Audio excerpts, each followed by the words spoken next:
سابت الطب عشان تشتغل ميك اب ارتست واتشهرت برقصها مع ابوها في الافراح، ورد صادم منها على منتقدي فرحها وشايفه نفسها بتفرق كتير والناس بتحبها عشان مش متصنعه زي باقي مشاهير السوشيال ميديا. ودارسه المكياج في امريكا وباريس، واول ما تقدم لها عريسها ابوها قال لها هدفع لك الكهرباء والميه. وعلاقتها بغادة عبد الرازق محدش يتوقعها، وعملت ازمه كبيره بسبب البوركيني واللي قالته عن الحجاب حطها في ورطه مع الناس. صندوق اسرار دينا هشام بنت هبه قطب، يا ترى ايه اسرار حياتها؟ هل امها بتغير من علاقتها هي وابوها؟ يلا بينا نعرف اسرار كامله في الفيديو ده، خليكم متابعين معانا للنهايه.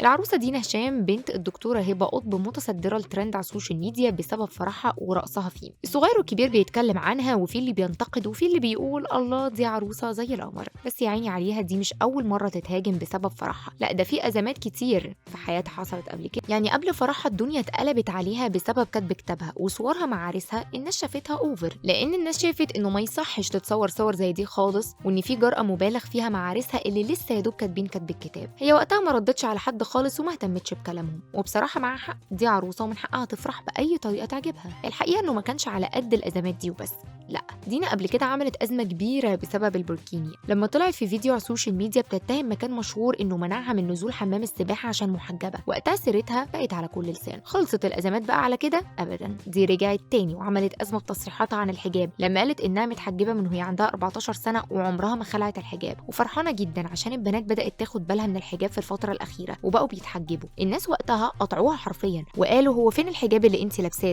ده ما اسموش حجاب. أمها بقى ما سكتتش وطلعت دفعت عنها وخدت حقها من كل حد هاجمها، انما هي ما ردتش، وهو زي ما عملت دلوقتي بعد فرحها. الناس كلها عماله تتكلم عن الفرح والمنتقدين عمالين يزيدوا وهي ما بتردش خالص. بس بقول لكم ايه، دينا هشام حياتها الشخصيه مثيره جدا للجدل. يعني بعد ما درست الطب الشرعي زي والدتها قررت انها ما تشتغلش بيه، وسافرت امريكا ودرست المكياج هناك، ومن هناك طلعت على باريس عملت دراسه فيه، ودلوقتي بقت بتشتغل مع اكبر النجمات في مصر زي غادة عادل وعلا رشدي وغيرهم كتير. دينا اتشهرت على السوشيال ميديا بسبب فيديوهات رقصها مع ابوها في الافراح. اصلها بتتعامل معاه على انه صاحبها مش ابوها، ومتعلقين جدا ببعض، ومع ذلك لما تقدم لها جوزها قال لها يا ستي اتجوزي وانا هدفع لك الكهرباء والميه، اللي هو عايز يشوف بنته عروسه وفي بيت العدل. علاقتها بابوها مفرحه امها جدا وعمرها ما غارت، ان هما الاتنين يعني قريبين جدا من بعض. بنت هبه قطب شايفه نفسها بتفرق كتير جدا علشان توصل لاي حاجه نفسها فيها، يعني زي انها بتبعت لاهم نجمات هوليوود عشان تعمل لهم مكياج، ورغم انهم ما بيردوش عليها بس برضه عندها اصرار. اما بقى عن سبب حب الناس ليها على السوشيال ميديا فقالت علشان انا مش متصنعه زي باقي المشاهير بتوع السوشيال ميديا. في النهايه بنقول لدينا مبروك، كنتي عروسه زي القمر.